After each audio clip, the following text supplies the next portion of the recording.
Hello, everyone, and welcome to this week's COVID-19 office hours. My name is Natalie Matthews, and I'm just going to spend a very brief moment going over some logistics before we turn things over to our team of presenters today.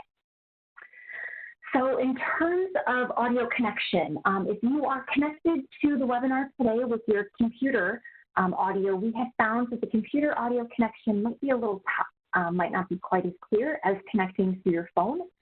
So please take a moment to jot down the phone number and the access code that appears on the screen. I will put that into the chat as well in just a moment because that phone audio, again, might be a clear connection for you. We are recording today's webinar, and a copy of the recording along with the slide deck and the content from our chat will be posted to the HUD Exchange on the link that appears on the screen. Please do give us a couple business days, though, and then we will get that content up on the HUD Exchange. All participants are going to remain muted for the duration of the webinar, but we absolutely want to and anticipate hearing from you throughout the next several moments together through the webinar. So to connect with us, please go ahead and look on your screen. You should see several icons in WebEx. One of them will look just like a message bubble. If you click on that, it'll open up chat for you. And please send all questions, comments, feedback in through the chat functionality. That is a lot easier for us to track that way, all in chat. When you are sending those messages, though, please make sure that you're sending them to everyone. If you look in WebEx right now, it should default to everyone. If it does not, for whatever reason, just please scroll down on the menu and you should see everyone, or you should see all participants. With that, I'm going to turn things over to Norm Suchar from HUD's Office of Special Needs Assistance Program. Thank you very much, Natalie. And we have a lot of great content today, so I'm very excited to kick us off here. You will hear from myself and from Marlisa Grogan from SNAPS, but we have a great team that's going to be in the background answering questions as well. We will hear from Sapna Morris and Martha Montgomery from the Centers for Disease Control and Prevention. We have one of our great technical assistance providers, Jeff Lubell, will be talking about a great new technical assistance resource we have available today. We'll be hearing from the Internal Revenue Service. Terry Lemons and Chris Footet will be giving us some information about economic impact payments, which will be extremely helpful for our participants.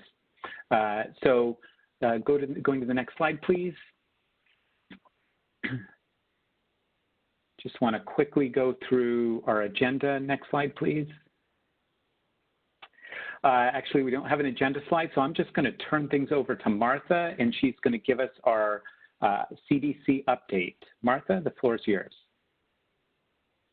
Great, thank you. Yes, hi everyone. This is Martha Montgomery with CDC's Homelessness Unit on the COVID-19 response. Thanks for having me on today. So you can go to the next slide. So quick update on the national case counts. As of today, there have been over 6.3 million cases, COVID-19 cases reported in the United States.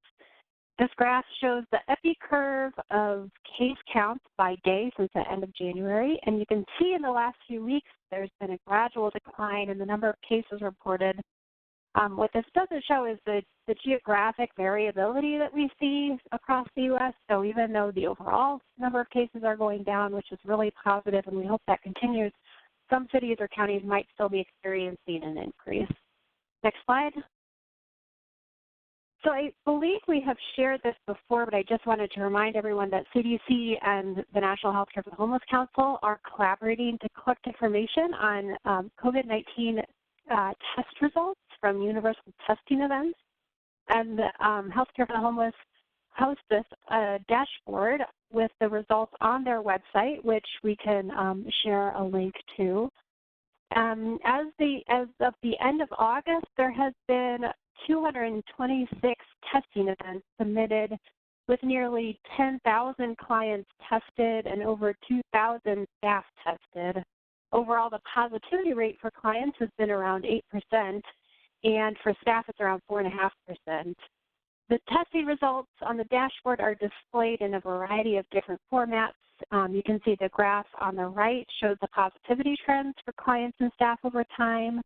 Initially, we had pretty high positivity rates when shelters first started doing the testing, and then over time, the rates have declined. You can go to the next slide. Another thing we can look at with these data is the positivity rates by type of shelter.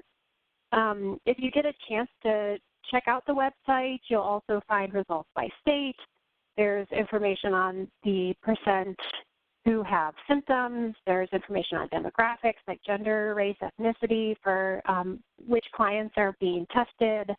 So this has really been a useful tool to see where the burden of COVID-19 is for people experiencing homelessness, and it's something we really wouldn't have any insight on without this dashboard.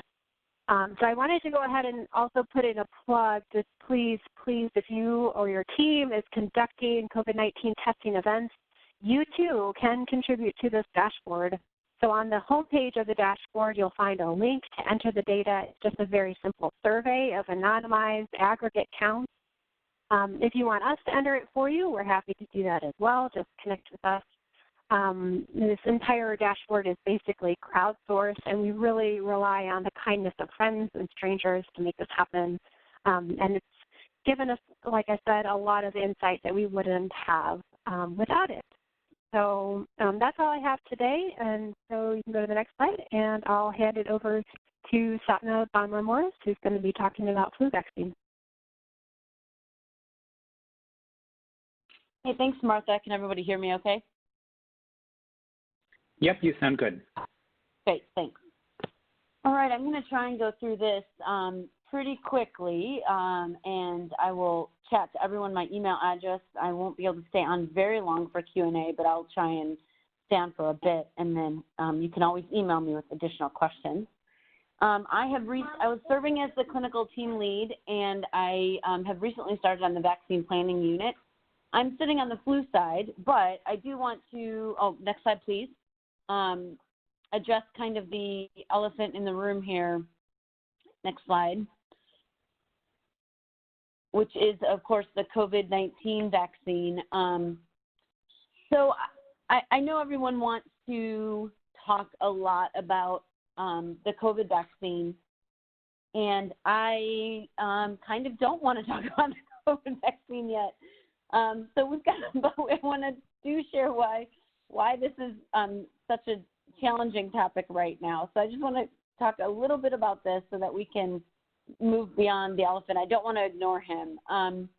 So the current COVID vaccines that are in phase 3 trials, the front runners right now are 2-dose series. There is a possibility of a 1-dose as well vaccine, but right now we're looking at a 2-dose series. What that means is that we're going to need to have 2 vaccinations for optimal coverage. You're likely going to have to get 1 vaccine and then 1 3 to 4 weeks later. So given our clients that we serve, let's just think about the logistic challenges around that. The products will not be interchangeable. There will be varying presentations, meaning some maybe need to be reconstituted, some won't. The efficacy and adverse events, we obviously don't know yet. We are hearing that the cold chain requirements are going to be somewhere between -20 and -70 degrees, so there's going to be a lot of issues around how these vaccines need to be stored and maintained. We don't know anything yet about use in children and pregnant women. Of course, the need for kind of socially distanced vaccine practices, a lot of communication, education to kind of increase acceptability. And we know how there's just a lot of public sentiment around how this is going to go. Next slide, please.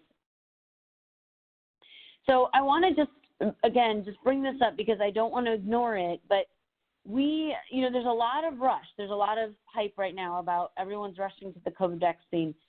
We don't know when those first vaccines are going to be available. It could be relatively soon, but I want you guys just to take a look at kind of all of these possible steps along the way. And we are still in communications with the Advisory Council on Immunization Practices on the prioritization scheme. Now, I do think that you have strong advocates working towards,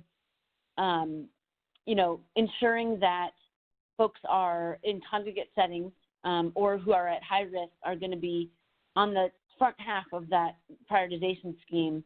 But but frankly, there's a lot of different stakeholders and partners involved in all of this. So we're still kind of at that stage, and there's going to be, a real need for logistical planning for implementation. So that's why there's this push right now to think about how this is gonna go. And so we don't want those steps to delay when the vaccine is actually ready. So there's a lot of talk about it. There's a lot of work being done in your public health departments, in your state public health departments around preparing for this. There's potentially a lot of talk on the numbers of people. This is where you all could have a huge impact on making sure that our state public health departments understand the numbers of people that we might be looking at in certain settings, and advocating for those high-risk groups.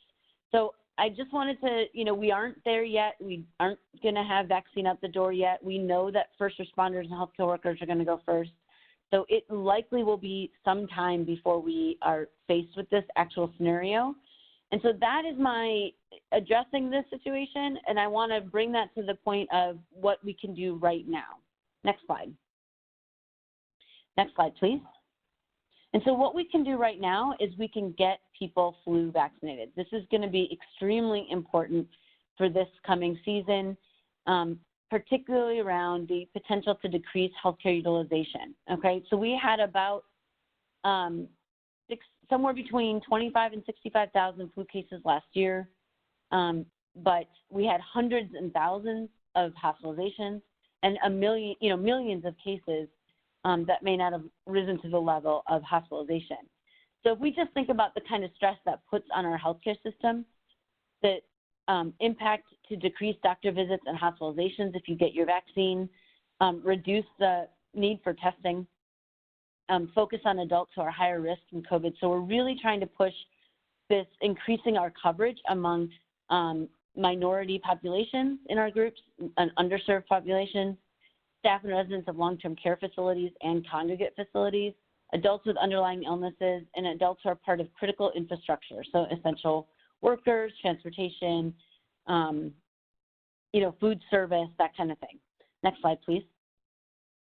So right now, the planning, and I don't have a slide here, but just to mention, our coverage in adults overall last year was about 45%.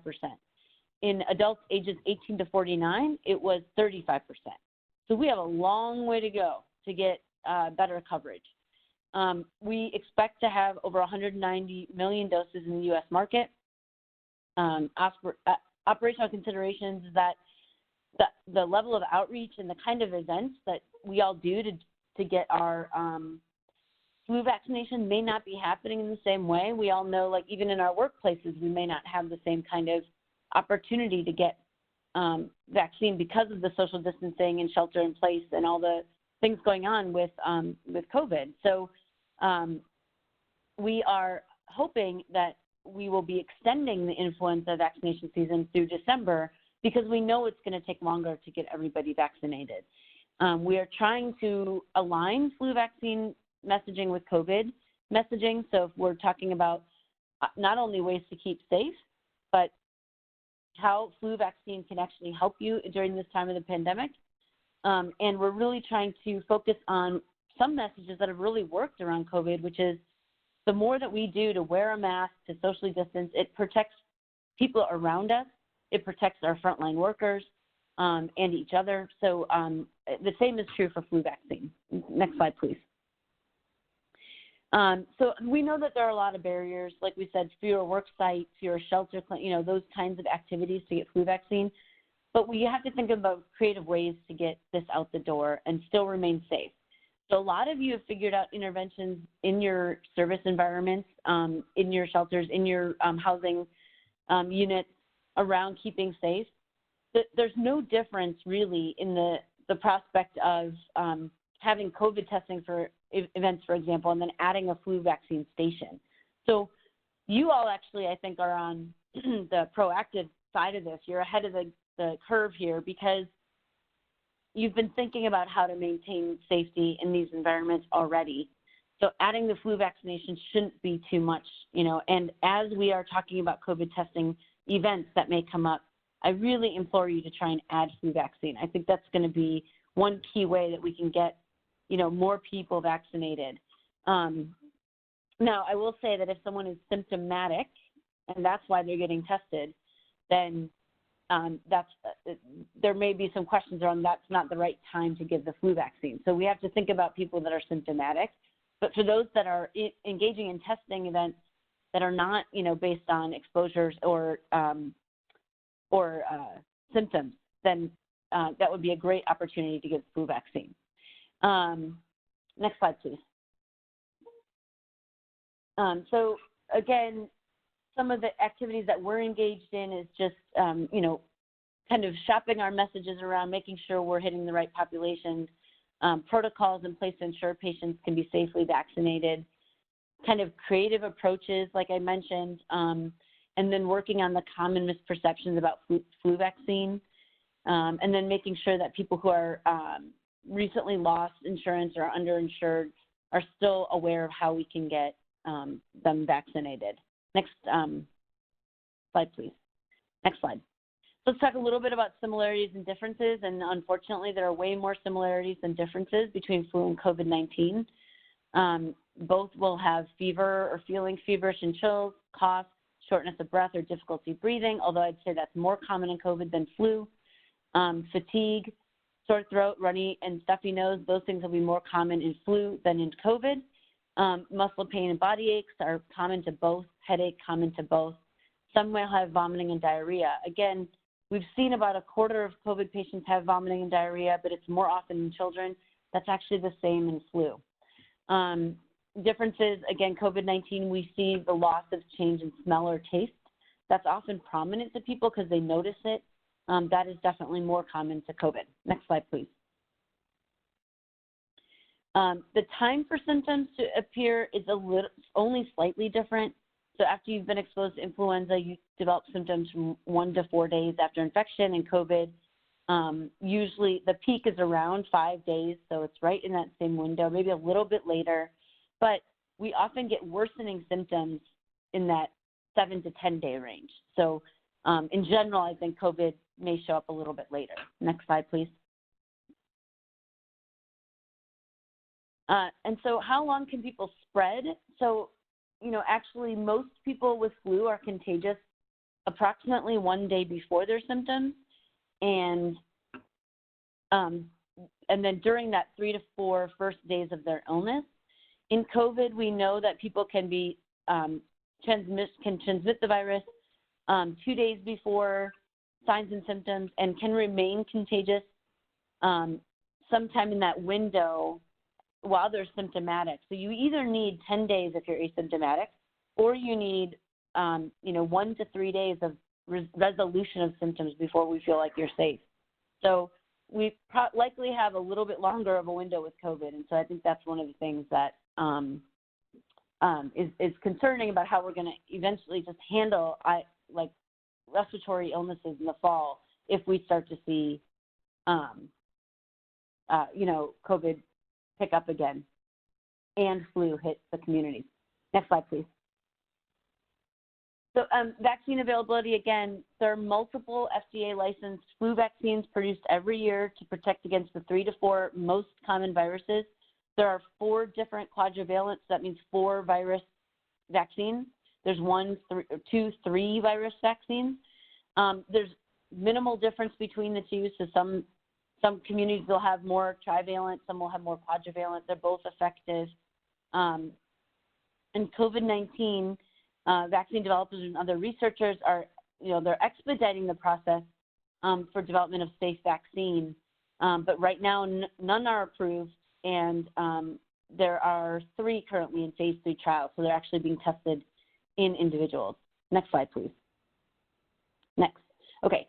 So guidance around safely providing immunization services. Again, I think you all are way ahead of this because you've been able to kind of integrate and think about PPE, how you set up your facilities, or how you have people moving through your service center. So just thinking about, kind of how we would have people, have a flu vaccine event, or how we might really try and increase the acceptability of this without having everybody go to a clinic, right? That's kind of the goal. We don't want necessarily, overwhelming healthcare systems. So if in the past this is something you would all engage in and arrange to have flu vaccine events, I think you could couple it with COVID education. You could couple it with some information around the COVID vaccine and have the health department come talk to folks. Have them talk about the importance of the flu vaccine this year. And so there's definitely creative ways to think about doing that. And again, trying to align your flu vaccine and the push for any information that's coming around COVID, I think is a very smart way to do that. There's a link here that can share some guidance around aligning these messages. And I encourage you all to use that, and I'll copy and paste it in the chat. Next slide, please. All right, just these some slides that just kind of outline some things. So again, if you were going to engage in a vaccine clinic or event, you would need people to have the same PPE as you would, because we are still going to be concerned about COVID through the fall. Next slide. These are just some, kind of posters or things that you could put up, or these are explanations of how we would try and continue to reduce transmission of COVID while we're still trying to reach our patients. Next slide. Next slide. Okay, and so again, there's on the website, there's things like this. These are checklists. These are just tools that, again, these are more geared toward clinics or the providers that might actually do the vaccine event. But again, it's not a bad idea for you all to see what the kinds of things that we're expecting to make it as safe as possible. Next slide. Next slide. And again, these are just kind of, there's a couple of different examples on flow chart for vaccine clinics. If you have engaged in a COVID testing event, then it's very, very similar. And it's basically the idea that you're going to have multiple stations some distance apart, and potentially even have people doing this outside. So this is if it was an indoor-outdoor walkthrough clinic. This is one way that you might station your areas. Next slide. And then again, there's a flow for if you were going to do curbside or drive-through clinics. Next slide. All right, and then lastly, I think just to know that there are vaccine finders out there, so that if people need to find places in your area where you can get vaccinated, there are some resources here to help you look for it. Next slide. Next slide. All right. So lastly, I just, again, want to strongly promote flu vaccine this year. It's going to be very, very important if we can reduce, the incidence of flu, given what's going to happen with COVID. The other thing I'd like to say is that right now, in a number of states, we're kind of hitting a low, right? Like we seem to have that early peak in April, then things kind of calmed down, and then we went up in July in a lot of states, in August, and now it's kind of coming down again. And I would say, the ideal time, you want to try and get everybody vaccinated, usually by the end of October. We're extending the season, and there's going to be another push for actual vaccine out the door through December, because we do think it's going to take longer to get everybody vaccinated.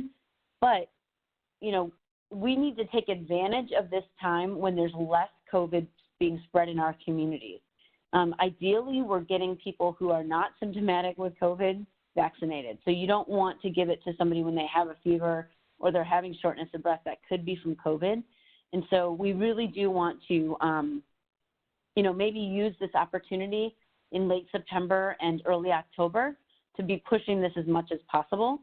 And then the last thing I'll say is that, we don't want to say to somebody in December, it's too late. So we're going to keep vaccinating people through the season. The good news is in the Southern Hemisphere right now, they're looking at dramatically reduced influenza numbers because of social distancing, our masking, our shelter in place. All of the things that we're doing for COVID are definitely going to have impact on flu. That's really good news, but it doesn't mean that we shouldn't do whatever we can to kind of try and prevent further febrile respiratory illness, among folks that are very vulnerable.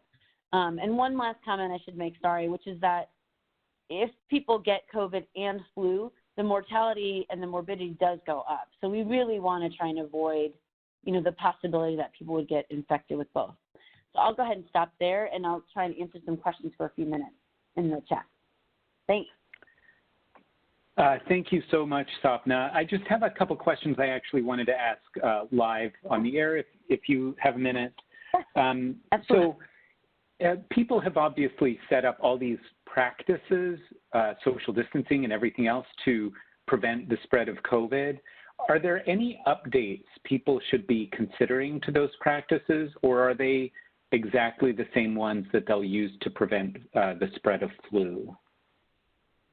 So I think in general, so we all do get worried about surfaces, right? So people have talked a lot about surfaces. I think if you, this may not be official policy, I'll speak from my experience and my knowledge of the science. I think that if we really tried to look at attributable risk, the idea that surfaces is a heavy contributor to COVID transmission is probably less true. I think it's way more person to person.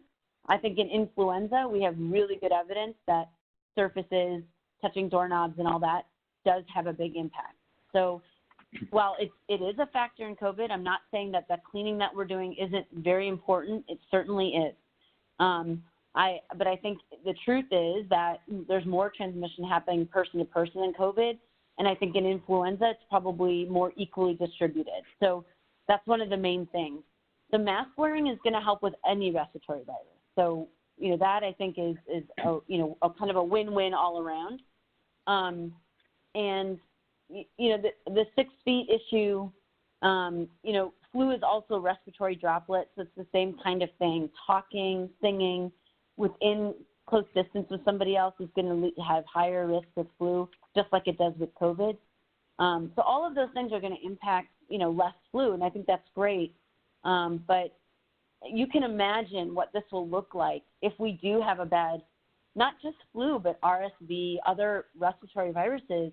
And every time someone gets a fever, we're under the situation of quarantining for 14 days or, testing all the time. I mean, it can get very complicated very quickly. And so the thing that we can do is definitely to try and get as many people flu vaccinated as possible to try and avoid that issue. And I remember it seems like years ago, we had conversations about the products, the cleaning products that were effective with COVID. Is that the same for influenza, or should we be looking at a different set of cleaning products? No, I mean, I think it's relatively the same. In general, COVID's a pretty fragile virus in terms of when you're cleaning. So even wiping with water or, soap and water or some, every household available cleaner would take down the risk of COVID, right? So it would eliminate that risk. Flu, you tend to see things that say, oh, this is flu approved or, and so we tend to use, potentially it's been maybe studied more and there's maybe some level of products that have proven to reduce that. I think, again, this is where I think influenza is a little bit hardier actually and does have more impact with transmission on surfaces. And so I think if anything, there may be more science around what you actually need to use for flu. I think COVID's actually pretty fragile in that way. So any effort to clean will really help reduce COVID. But when I think of cleaning surfaces for flu and things like a lot of people talk about chlorine products or things with like disinfectant qualities, and are those the kinds of things people should be looking for? Yeah, and I can send the specs if you want to the group at some point about the differences in cleaning. And sure, our environmental folks are putting something out around that, and I can make sure you all get that. I appreciate that, and we'll make sure we highlight that on a future office hours call. One last question, just to actually reiterate a point I think you were trying to make repeatedly. So everyone should start flu vaccinating now, right? Like there's no reason to wait. It's like if you have something planned already, go ahead and get flu vaccines, make that part of that workflow. If you don't have anything planned, like now's a good time to start planning a flu vaccination event. Is that correct? That is right. So people always talk about the timing of the flu vaccine. You know, there are data to say that immunity wanes, you know, sometime in March or so. And so there's this issue of like, do you get it in late August? Do you get it, you know, wait a bit? To be honest, the goal is to get everybody vaccinated before flu hits. The ideal thing that we say is we want most people vaccinated before the end of October. You know, flu may not hit your community till a little bit later. But it's likely that your immunity is sticking around well into March, and so it still does help. And again, we do expect that it's going to take longer to get to more people this year, so we want to keep vaccinating through December, but, you know, there's no reason to wait. We're already in that window where any time past mid-September, you're going to have protection well into the spring, you know, well into the early new year and next year. So, you know, so I think that's, you know, the more you can do now, and certainly, by the way, when people think about, well, even in a clinic setting, they'll say, well, should my patient get vaccinated today or should we wait till the next visit? If there's a chance they're not coming for the next visit, do it today. So, you know, our philosophy is really around, if you have the opportunity, then please do vaccinate them now. You know, we'd rather a vaccine than not at all. So, absolutely. And last question I wanted to ask you is, when a COVID vaccine comes around, how is that going to change our flu vaccination strategy, if at all? I don't know that we know that. And so it's also why I think ideally we're getting people flu vaccinated as soon as possible. Because, I mean, there are certainly plenty of vaccines that we give together, but this is a whole new ballgame. A lot of these vaccines that are being developed are what we call mRNA vaccines. They are not even vaccines that, you know, the type of vaccines that we're used to giving. These are new technology. So, again, I'll be honest, I don't know what science has been done around this. I'm sure people are thinking about it. But in a lot of ways, you know, the ideal situation is the more we can do now when we're in an ebb of COVID cases, when transmission is kind of waning right now, before this issue comes up around the vaccine for COVID. The ideal thing is to get as many people flu vaccinated as possible in this half of the, you know, in the fall before the new year. Great. Thank you so much. That was Sure. just a lot of great information and content. We very much appreciate it. I will also say if anybody has questions about this or is looking for help with setting up a vaccination event or anything, you should absolutely feel free to reach out to your HUD TA provider and we can connect you with the right people. Also, obviously, coordinate with your local public health department and get that moving. So again, thank you. Thank you, Sapna, very much. Thank you, Martha, for the update. We're going to move on to our next topic now. We have our good friends at the Internal Revenue Service are going to present about economic impact payments. Many of you may have heard of these and have been wondering how you can you know, help ensure that that people experiencing homelessness are receiving the payments they're due. So it gives me great pleasure to introduce Terry Lemons and Chris Footet from the IRS, and I'm going to turn things over to Terry to kick us off. Terry? Great, thanks a lot, Norm, and appreciate you all inviting us to come and join you, and it sounds like this is your 25th COVID-related activity, so congratulations on that. If the substance of your previous ones or anything like this one, this has been, you've had a great program.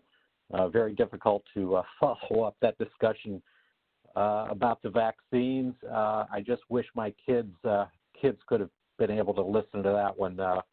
It's an ongoing issue in our household here is to get the kids in for the flu shots, so I appreciate that. as Norm said, I'm Terry Lemons. I'm over basically communications and outreach for Everybody's Friendly Neighborhood Tax Agency.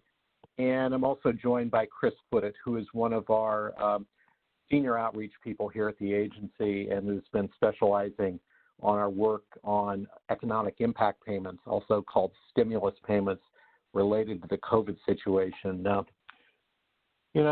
working at the IRS, we have a variety of challenges here just in our normal tax administration work. One of the things that occurs here when the nation is in a time of crisis, the administration will turn to us to help deliver, help to people, whether it's, assistance to FEMA when hurricanes or other natural disasters hit. In the case of economic downturns, this is the third or fourth time, since the turn of the century where the agencies had to step up and deliver economic stimulus out to taxpayers to help the nation get through a tough time. This year has been a particular challenge for us. Congress in March passed what's called the CARES Act, and as part of the CARES Act, it had a special one-time payment that would go out to people, $1,200 to individuals, $2,400 to married couples, if you want to go on to slide 2, and $500 for each eligible child. Now, normally, for us, we can, easily pull off these things, or well, easily is a relative term, but, we have, depending on the year, 140 million tax returns coming in. So we have taxpayer information in our system. For a lot of people, we have, bank account information. So, we have the pieces in place to make these payments. However, the way Congress wrote the law this year, it's not just people that file tax returns that qualify for these stimulus payments. It's a wide range of people that qualify for it. And, essentially one of the things that Chris and our team here started looking at in March and April is, wow, we've got millions of people out there who don't normally file a tax return who are entitled to this money. And this has been a particular challenge for the IRS because, people are entitled to this and we don't know who they are. So we've taken several steps on this to help out. One, we have reached out to Social Security and VA basically to get information related to federal benefit recipients and exchanged information with them for the first time so we can get payments out automatically to those groups. So we were able to reach millions more people that way. We've also had a concerted effort to reach out to people who don't get a federal benefit, they don't file a tax return, but they're still entitled to this money. We call those in tax speak non-filers. So one of the things we were trying to figure out, a lot of people are intimidated by taxes. We have a very complex tax code in our nation. A lot of people are intimidated by filing a tax form. We have a lot of people who make a little bit of income, not enough where they're required to file a tax return. Maybe it's a student working a summer job, at the beach or something. Maybe it's a retired person or somebody, for whatever reason, only works a little bit a year, but they don't have enough money to file a tax return. Maybe they're not getting that much of a refund. So what the IRS did was we set up a special tool on our website called the non-filers tool. And if you want to go to next slide, the non-filers tool is basically a way that people can come in who don't normally file a tax return and quickly register for a payment. And this was something we worked with some of our private sector partners on to quickly deliver. And on slide 3, you'll see a little illustration of what people see when they come to the website. What we wanted to do was give an easy, convenient way for people to come in and sign up for these without feeling intimidated by having to fill out a 1040 or, trying to kind of overcome any, reluctance people might have to come in. We've been pretty successful with that effort so far. We've had over 7 million people come in who don't normally file a tax return, use this special tool, and, get an economic impact payment, $1,200, $2,400, just, whatever it is for their particular situation. However, we've got more work that we need to do, and particularly as broad as the law was written, a lot of people who never think about taxes are actually entitled to this money, but they just may not know about it. One of the groups we've been particularly concerned about have been those experiencing homelessness. And we'd really appreciate, for those on the call today or on the webinar to, share this information as broadly as they can. One of the things that we're really facing right now is, we have a very limited windows remaining for people to come in and sign up. In order to get ready for the 2021 tax season, we need people to come in and sign up on our tool by October 15th. And basically what that will allow us to do is enough time to take the information, process the payment, get it out to people, and give us enough time to do that, and then start our system transition work for the 2021 tax season. So, basically time's running out for folks to come in and get this. And, we particularly want to encourage information sharing with those who are, experiencing homelessness, those who, maybe, English is not the primary language. We've been pulling out all the stops over the last couple months. We've engaged with thousands of partners across coast, from coast to coast. We have, from my standpoint, I've been at the agency now 22 years next week, and I've never seen an outreach effort like the one we've done. We're actually taking another step a little later this month.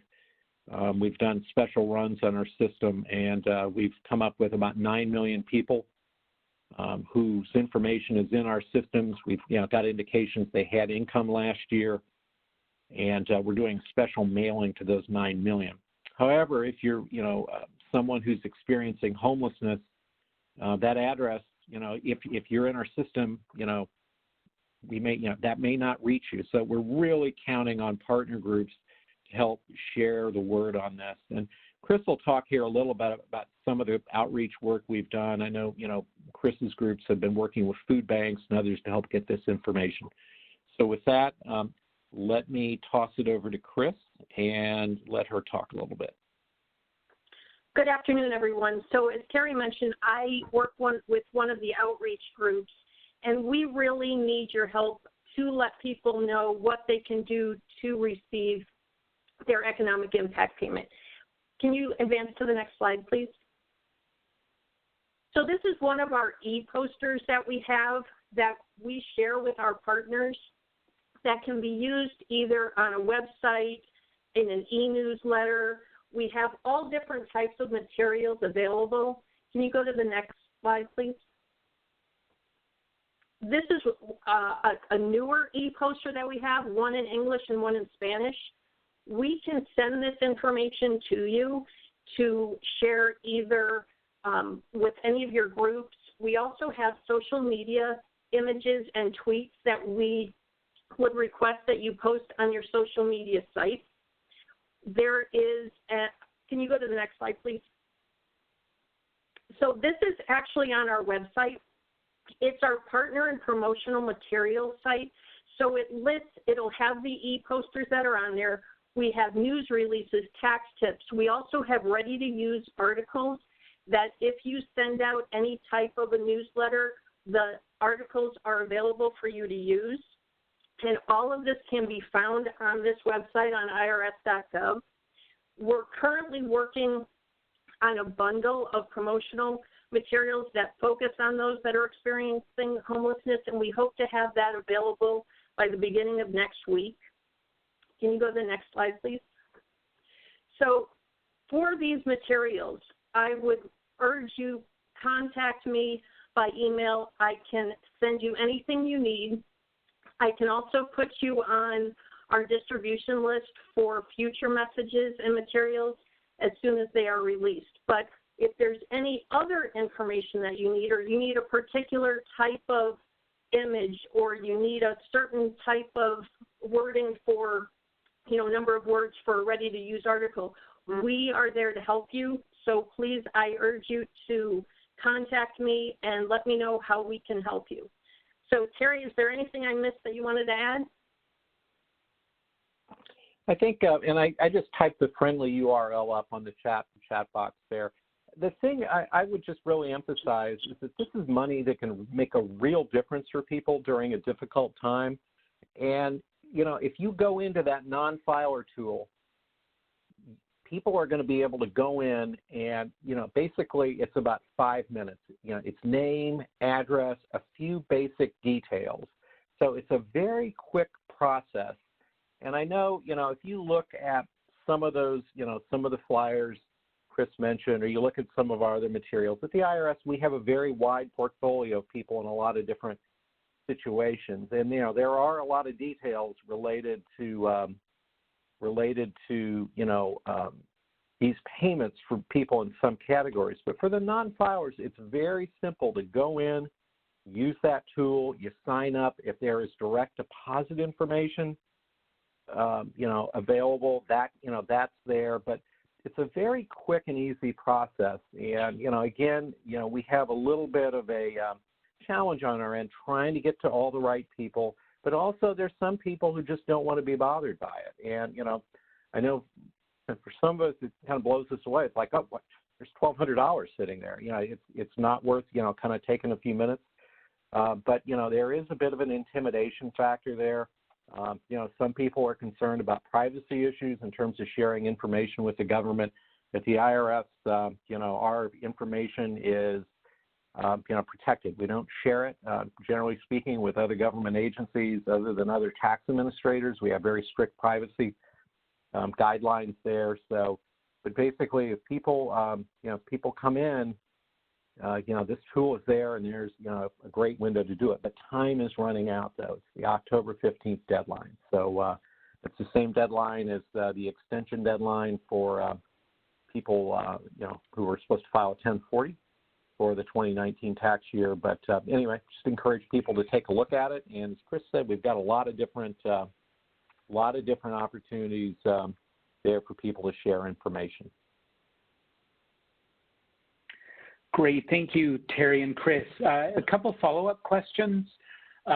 So just to reiterate a couple things. First of all, for people who haven't really engaged in this at all, the first steps they should take are to work with the participants in their programs to log into the site, the non-filer site in many cases, and fill out that information, and that's where you do the application for economic impact payments. Is that right? I'm sorry, correct. Can you repeat that? Okay, all right. No, that's correct. They would go on to the irs.gov site, and there is a icon there that they can click for the non-filer tool. Great, and the deadline for that, as you mentioned, is October 15th. So in 34 days or something like that. Is that right? So people should be on this very quickly, right? That's correct. So yes. if they miss the October 15th deadline, they can receive it, but it would have to be filed with their 2020 tax return next year. I see. So there is a second option. And we have a couple people who chimed in on the chat box to say they have people who have done the non-filer application but haven't received word yet and haven't received a payment yet. Is there something they should do to check on that or to try and figure out what's going on? There's a couple of options that they can do. One, we have another tool on irs.gov called Get My Payment, where people can go in and check. People in the situation described in the chat situation may they may not be getting the answers from there. One of the things, our accuracy rate on getting these payments out so far, we've done more than 160 million of them, 98% plus accuracy rate according to our Inspector General. But, even with that, with the kind of numbers we're talking about, we do know that there are people that have had challenges. Part of our challenge at the IRS during this period is that, like everybody else, we've been dealing with COVID. A lot of our facilities were shut down basically from March, and then we started reopening in the summer.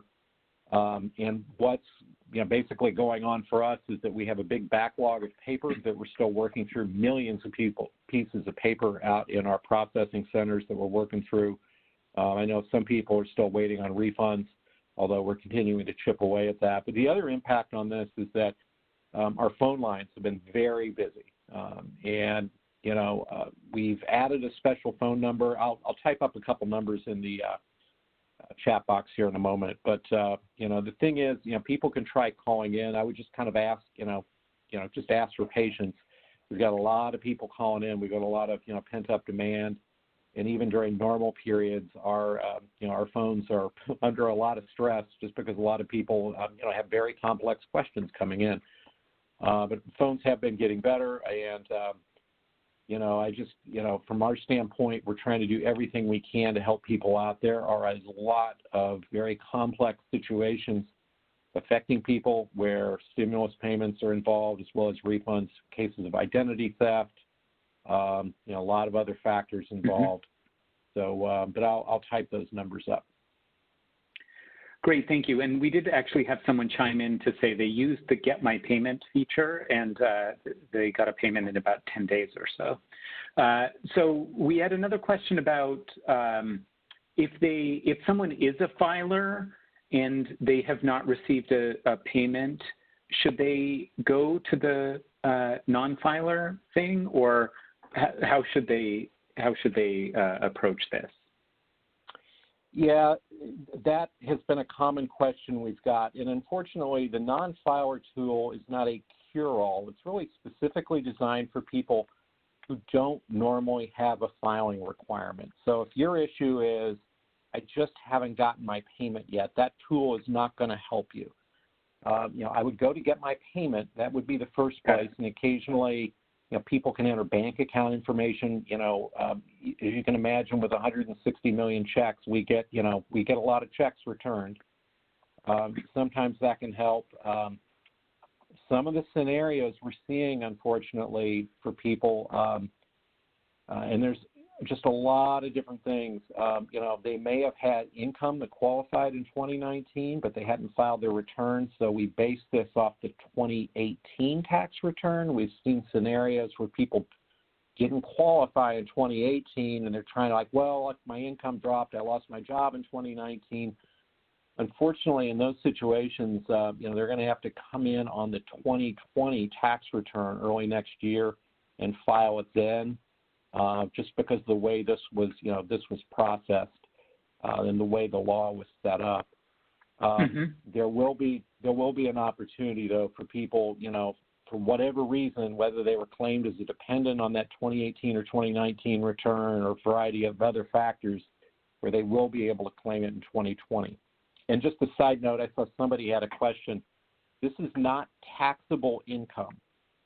This is, in technical terms, considered an advance of a refund that would be given in 2020. So, for instance, if you didn't get this year, you're entitled to it. You'll be able to claim it on that tax return you file next year. Great. And last question is, obviously people experiencing homelessness don't have an address. And so people are asking, should they use the shelter address, or what about unsheltered people? What should they use for an address? Do you have any recommendations for people about how to handle that? Right. It depends a little bit on the situation that's involved. If you're with a shelter and you have a large group of people who you need to sign up for this, and they're using the same address, my recommendation, don't mean to throw this on you, Chris, but, reach out to Chris so we can work with our business unit that handles this area. But generally speaking, if you've just got a couple people at the same address, I mean, you should be fine. One of the challenges at the IRS that we've had in, recent years, we're actually making headway on this, identity theft. And, one of the things that could be an identity theft trigger are multiple tax returns coming in from the same address. So that's part of what we've had to navigate with this non-filers tool, is trying to work through that issue. But if you've got like a large block of people, 10, 20 people, you're wanting to use the same address, with Chris's indulgence, I'd encourage you to reach out to her so we can work with our business unit on that. Great, thank you so much. You can see Chris's email address on this slide that's up currently. We will go ahead and post that in the chat box as well. Terry, Chris, thank you so much for this information. Everyone on the phone, I think, is very aware of how important these kinds of payments are for people experiencing homelessness, and are eager to make sure that people can get any resources possible. So thank you so much for coming on and presenting today. I want to turn our attention now to a couple of technical assistance resources that we have posted recently. The first one we're going to highlight is a new tool for estimating future homelessness. And we have one of our great technical assistance providers, Jeff Lubell, is going to come on and do a presentation on this new tool for us. So Jeff, I'm going to turn things over to you now. Great. Thank you, Norm, and thanks for the opportunity to share this new resource. So this is a resource available through HUD Exchange, and it is titled Homeless System Response Estimating Future Homelessness. And I know a lot of you are thinking, well, how can I get ahead of the curve and think about what might be coming down the pike? We live in very uncertain times, and it would be really helpful to have a relatively simple way to estimate the future demand for homeless services. Unfortunately, there's no magic formula. There's no single magic ball that we can offer to help predict in a very accurate way what your future demand will be. But we have identified a whole series of different data points that you can track to get a sense of the direction that things are trending, and to try to stay ahead of the curve and be able to, as best as possible, predict what might happen in the near future. So what these resources consist of is a Word document that we presented as a PDF and a spreadsheet. And what I'm going to do is I'll quickly just tick off. You'll see these different data points here. And I'm also going to show you the Excel spreadsheet that goes along with it that provides a template for you to enter the information in and include some graphs that will automatically populate when you put the data in to help you develop a dashboard to track interesting trends that may affect the future demand for homeless services. So you can see here the list. We include information on economic data and evictions and the local policy environment, HMIS data, obviously, as well as 211. We talk a little bit about the role that background housing conditions play in affecting the likely future demand for housing for homelessness services based on some studies that PD&R has conducted, and reference the household pulse survey as well as some health data. Next slide, please. So the Word document, which is now a PDF, gives you an overview, and the spreadsheet includes information on each of the different types of data and where you can find that data. It has direct hyperlinks as well as some templates that you can fill out to try to develop a dashboard. And you'll see there's a dashboard for both overall kind of trends, but also a dashboard that breaks out the data by race and ethnicity. Just one overall caution here. I probably don't even need to say it, but I will anyway, which is just that there's a lot of unknowns. You can tell just from the nature of the government intervention, with the new eviction moratorium and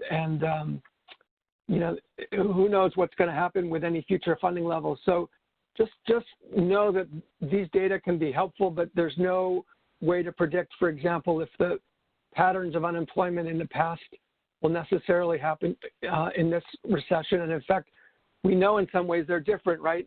We know that there are people with much higher incomes that are out of work as compared with some prior recessions. So it's important, I think, to get a handle on current data, not to dwell too much in the past and what an unemployment level of 8% or 10% would have meant in the past, because it doesn't necessarily translate today into the same type of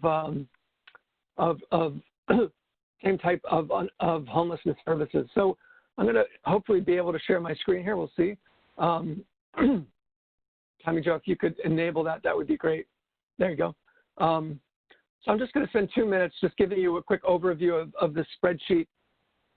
You see here, there are a series of tabs. The first is a guide to using the spreadsheet that includes just a little paragraph about each of the tabs. There's a dashboard. And what happens here is if you put data into the individual tabs, it will populate graphs showing unemployment rate, unemployment insurance claims, eviction filings. It's got some information about the policy environment with some suggestions of what to look at, HMIS data, et cetera. And on the next tab, very important, to the extent that you're able to break out the data by race and ethnicity, the tab here will also break out some of these same data indicators by race and ethnicity. So that includes evictions and HMIS data. We focus in particular on just trying to get a sense of the aggregate number of people that are seeking a service captured by HMIS. And you can define that in different ways, but for purposes here, we focus on households that are new to HMIS or haven't been served in the last 3 months as essentially starting a new episode of homelessness. So you'll see also here, you go into economic data, there's instructions for accessing employment rate data, unemployment insurance. There's some discussion here about how to access the eviction lab resources on evictions, as well as local resources in your community, particularly for communities that are not covered by the eviction labs database. Talk about the policy environments, housing conditions, CHAS. I mean, I could spend a lot of time going through it, but you get a sense, I think, even with that very brief introduction, about the wealth of resources that are here, and hope it's helpful. If we get to the Q&A, happy to answer any questions that you might have. Thank you so much, Jeff. I actually want to ask a couple questions really quickly while we're sort of thinking about this. So the tool, obviously, a lot of the conversation these days is focused on COVID and stuff going on with COVID. Does the tool only sort of work in a COVID context, or is this something people should be thinking about as a resource even after COVID stuff has sort of resolved or whatever is going to happen? Yeah, that's a great question. From your mouth to God's ear, hopefully it'll get resolved really soon. But I would say that, with the exception of the COVID-19 data, pretty much everything is data that is worth monitoring to try to get a handle on what's happening. I would just say that in a more stable environment, there may be less urgency to this monitoring, and to the extent that you have limited resources and need to focus on other things, that would make sense. But I think if you are trying to understand what's coming down the road, understanding what's happening in unemployment and in the evictions, et cetera, is certainly an important tool. Yeah, and we had a question, and I'd be interested in your thoughts on this. We had a question come in about, so some of our ESG recipients and some of our audience here, they're state actors, and they were asking about whether it makes sense to use this as a resource for distributing funds within a state, for example, targeting those areas and communities that sort of show up as, having more need or having bigger future increases in homelessness. Would you recommend using this tool in that manner? Do you think it sort of works as that kind of tool? Yeah, it's a really good question, and I wouldn't say that I know. I don't have an immediate response in terms of like definitely yes or definitely no. What I would say is that a lot depends on the type of data that you really have available to you. Some of the data that we present are data that you would need to obtain from local sources, such as eviction rates, for example, and that may be difficult to compile at the state level without a whole lot of digging. On the other hand, it's easier to go back and look at, for example, some of the historic data on housing conditions from the American Community Survey. I think ultimately, I would recommend sort of a combination of things. One is to kind of try to look at the background data that we know are predictive of homelessness generally, and that's data you have available at the state level that you can analyze for individual jurisdictions, but then really try to adjust that in light of what's actually happening and to the extent you can get data on evictions, that's helpful.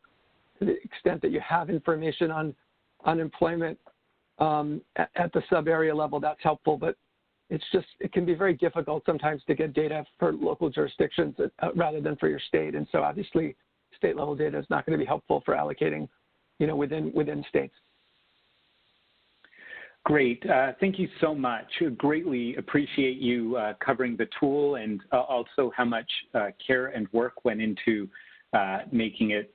I think people will find that it's fairly easy to access, and some of the data may be hard to obtain, but really a very usable document and very user-friendly. And while it certainly doesn't sort of answer with complete certainty what future homelessness is going to look like, it certainly gives us a sense of whether things are getting better or worse, sort of gives us a sense of the direction things are going, and really a great resource. So thank you so much for coming on and presenting today. I'm going to next turn things over to Marlisa Grogan from the SNAP's office, and we've been getting a lot of questions about homelessness prevention and eviction moratoria. We actually produced a document a little while ago about that very topic, and Marlisa is going to tell us a little more about it. Marlisa, the floor is yours. Thank you. Hi, everybody. I just posted a link to the document, which is called ESG Homelessness Prevention Eligibility During Eviction Moratoria, in the chat if you'd like to access it. But to give just a very broad overview, the document summarizes all ESG homelessness prevention eligibility criteria, and then it goes into particular detail, taking a closer look at the two criteria or the two ways that households can become eligible for homelessness prevention assistance when they're facing an eviction action that's initiated by a property owner or landlord. And those two categories are the ones that are particularly relevant during eviction moratoria. So I'm going to go into that in a little bit more detail, but before I do, I think it's a really important point to make that those two ways to qualify are only two of a number of ways that a household can qualify. There are a number of other situations beyond those involving a landlord-initiated eviction action when a household could qualify for homelessness prevention assistance, even under the same criteria. So in general, very low-income households can qualify for homelessness prevention by meeting one of the risk factors of the at-risk of homelessness definition, in addition to lacking resources and support networks to obtain or maintain housing. Some of the examples are households facing eviction, households living in doubled-up or overcrowded situations. If they're exiting institutions, they could qualify. And then the two homeless definition categories would also qualify them. Category 2, which involve unaccompanied youth, and then Category 3, which involve families with children and youth. Under the ESG program, recipients do not need permission or approval from HUD to use Category 3. That's one of the unique features of the homelessness prevention component under the ESG program. Another important consideration is whether or not it's a wise decision, especially given the needs within your community, to assist those who are currently homeless, to reprogram funds to rapid rehousing. So if you're having difficulty expending homelessness prevention, that is definitely an option for you, and there are ways to do that without a lot of work on the HUD side to reprogram those funds in IDIS. So if you are considering that as an option, but you're unsure about the steps to do that, to be able to comply with HUD requirements, submit an AAQ, and we can help. Or we also have resources on the HUD Exchange under the Grants Management tab that give you an idea for ways to submit a substantial amendment. Next slide, please. So honing in a little bit more closely on the ways that a household can qualify when a leaseholder faces eviction, the two categories in particular are Category 1, Risk Factor C of the definition of at-risk of homelessness, or Category 2 of the definition of homelessness.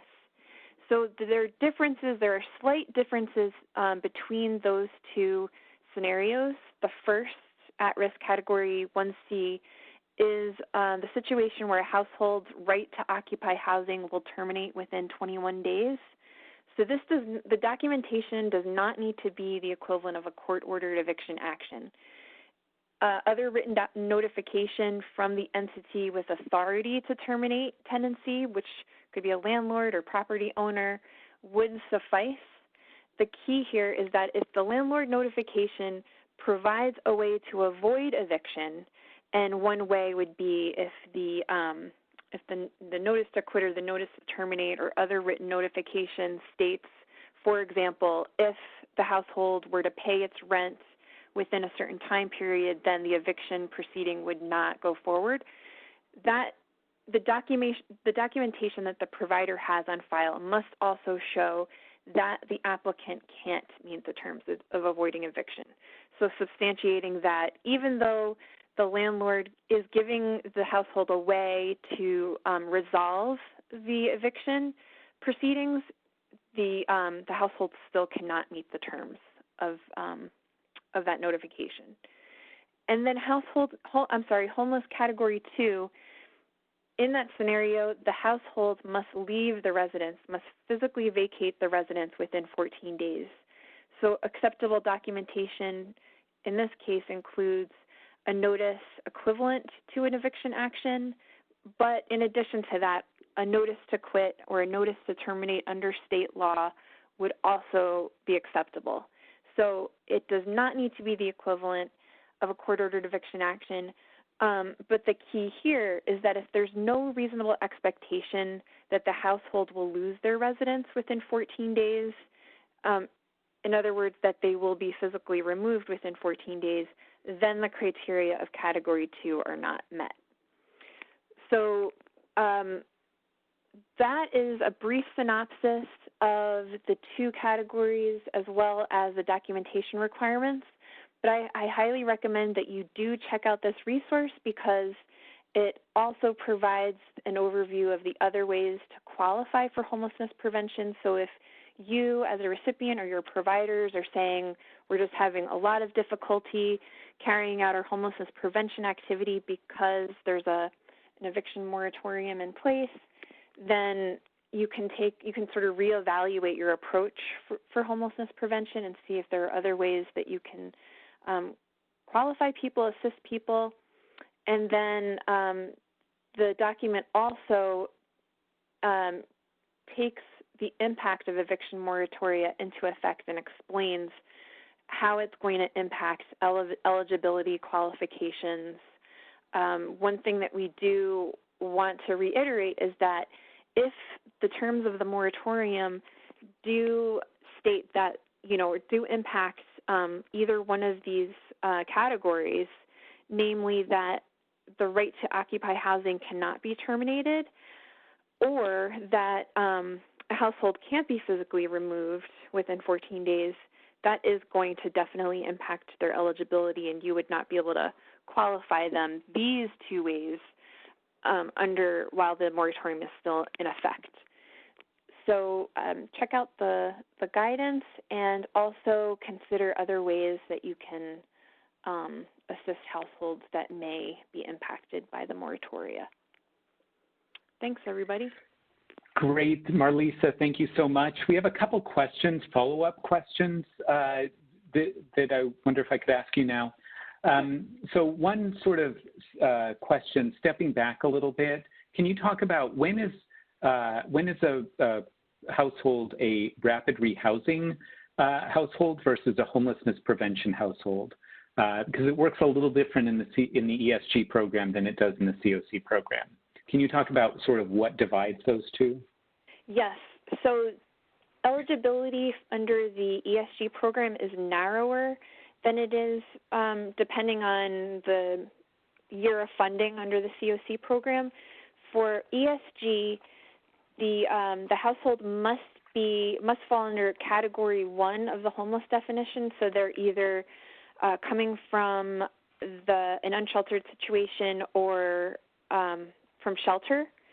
The other way to qualify for rapid rehousing assistance under ESG is Category 4 of the homeless definition. So they're fleeing domestic violence, but they would also need to meet Category 1 at the same time. So that's a little bit confusing, but it's really more in terms of the burden of documentation is less for the Category 4 qualification. That's the big difference. And then I know that it's a little bit more flexible under the COC program. Yeah, so basically if someone is like sleeping in a shelter or unsheltered location or transitional housing program, they're going to qualify for rapid rehousing under the ESG program. But if it's before that, so they're either still in housing or they're losing their housing or something like that, then they're going to qualify for homelessness prevention. Whereas in some cases, those individuals may have qualified for rapid rehousing under COC. In ESG, it's sort of like if it's before you're in a shelter or an unsheltered location, then it's prevention. If it's after, then it's rapid rehousing. Is that sort of an easy way to? Yeah, Great. Definitely. We had a sort of an interesting question about why reasonable expectation is only included in the homeless Category 2 part of the definition and not in the Category 1C part of the at risk of homelessness definition. Can you talk about that a little? You know, why we sort of why we sort of separate those things that way? That's a good question. I'm also going to lean on Brett Esders, our resident expert on the definitions, if she has any input on that. Brett, do you have any initial thoughts? Why don't we start and I will fill in. Okay. I mean, I would say that the terminology, and I don't know that there's actually, I think that the term reasonable expectation is not in the definition, either definition itself, but it's more like our policy interpretation, the guidance that we're providing to make this easier to wrap your head around the difference between the two. I mean, I think that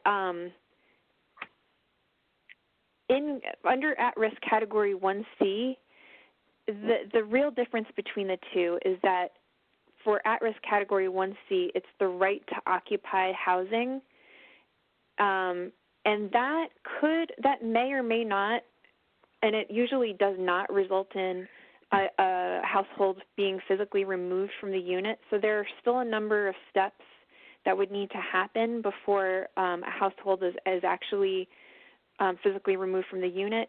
For under homeless Category 2, the household the weight of the documentation is such that they will be removed within the 14-day period. So that's the defining line between those two criteria. Yeah, and if I could just sort of back way up and just sort of try to explain a little bit about why this overall construct. I think the COC program, it helps to think about starting with the COC program. COC doesn't have prevention, so if people are going to get assistance, they have to sort of fit within the definition of homelessness construct there.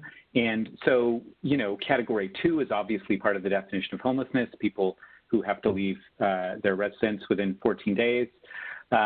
And so, those four parts of the definition are going to determine who's homeless and served by rapid rehousing because there's no prevention in the COC program. Well, when you try to migrate that to the ESG program, what you see is there's a ton of overlap between Category 2 of the homeless definition and the at-risk definition. And so what we just didn't want to create a situation where people are sort of eligible for both rapid rehousing and homelessness prevention at the same time. That's just very confusing.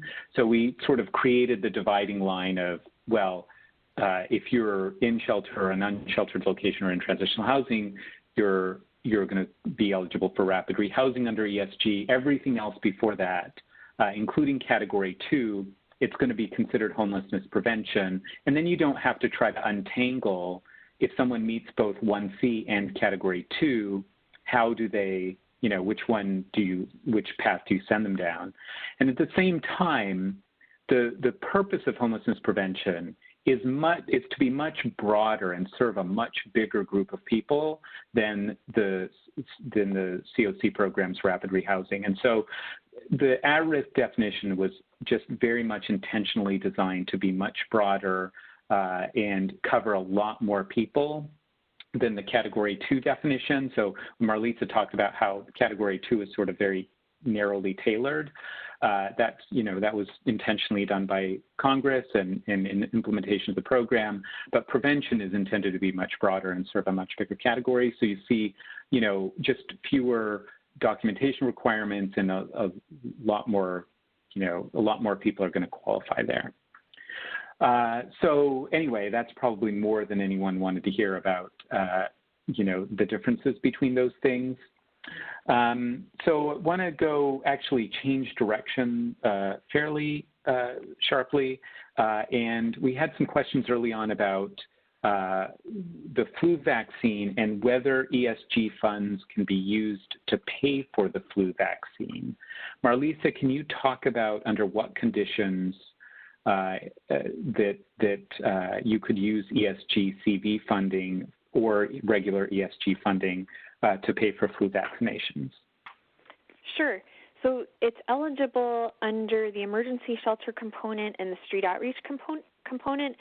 Under emergency shelter, it would be categorized under outpatient health services, and so that's basically for direct outpatient treatment of medical conditions. And so it could either be shelter-based or it could be a freestanding outpatient. It could be freestanding outpatient health services. The key here is that it needs these services are eligible to the extent that other appropriate health services are unavailable within the community. So in your documentation, you just need to substantiate that, no, we don't have a local healthcare for the homeless clinic nearby or other federally qualified health center, and so it is necessary for you to use ESG resources to cover that cost. But that would be one way. And then under the street outreach component, there's a category called emergency health services. So the defining feature of this activity type is that it's for the direct outpatient treatment of medical conditions provided in a community-based setting. So it's in an unsheltered location like streets, parks, or other like encampments, and again, it's to the extent that the services are unavailable or inaccessible within the community. So as providers, as recipients, please look for other ways to cover them. But if you need ESG to do that, then it's definitely available to you. Great, thank you so much. And one last question, I'm going to direct this to Brett. It's another eligibility and question.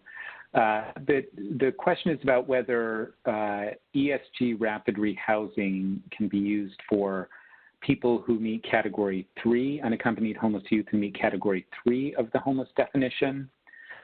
Brett, can you talk about, and I see you've answered this in the chat box, but can you quickly talk about whether they're eligible for ESG rapid rehousing, and if not, what else they might be eligible for? Yep, under ESG, they would be eligible for homelessness prevention and not rapid rehousing, because rapid rehousing is limited to those who are residing in Category 1 locations, and somebody who's residing in a Category 3 location isn't in a shelter, transitional housing, or on the streets. But often when we talk to providers, we realize that the young person actually qualifies under another category of homelessness. And so I linked to a document that we put out several years ago about determining a young person's homeless status and some other things to keep in mind. And so if it ends up they qualify under Category 1, then they'd be eligible for rapid rehousing. Great, thank you very much. We have a lot of questions, or we've had a few questions about the eviction moratorium. We're still trying to get some answers to the questions, including a lot of people have asked about, what legal enforcement mechanism is available and how that works exactly. This is definitely something we're researching. We're trying to get answers, and we'll try to get an answer as soon as we can. And we will definitely share with you as soon as we do get responses and have something to share with you. So I want to thank all our presenters today. We covered a lot of ground today. So I want to again thank our friends from CDC for both giving us an update and also all of the great information about flu vaccines. I want to thank our friends from IRS for giving us great information about economic impact payments and how we can get those. And want to thank Jeff and Marlisa for giving us great information about some new technical assistance resources. And again, want to thank all of you for the just unending work you're doing. It seems like every day piles on a new challenge, and I know everyone must be just unbelievably exhausted, especially our friends in California now dealing with wildfires and Oregon and Washington.